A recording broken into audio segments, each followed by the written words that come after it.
banyak orang yang akhirnya ngecap, ya lagian kenapa nggak teriak, kenapa nggak ngelawan, kenapa nggak langsung cari bantuan di saat itu juga. Jadi sebenarnya gini Kak, secara psikologis itu ketika kita berada dalam kondisi terancam, katakanlah mendapatkan pengalaman terkait dengan pelecehan seksual ini kan kondisi terancam ya.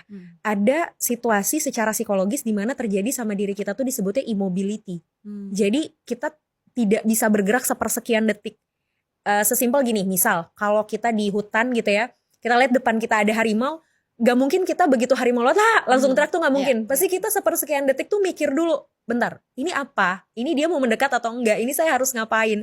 Baru kemudian di detik keberapa kita barulah berteriak dan mengambil tindakan. Nah itu juga yang terjadi ketika kita sedang mendapatkan kekerasan atau pelecehan seksual. Kita tuh diem dulu karena kita tahu ini kondisi terancam. Jadi secara psikologis badan kita tuh pasti nge-freeze dulu. Makanya kalau misalnya orang-orang nanya kenapa gak teriak, kenapa gak minta bantuan, ya emang badan kita secara natural begitu. Nah ketika giliran kita mau minta bantuannya, stigma itu, judgement itu udah nyerang kita duluan.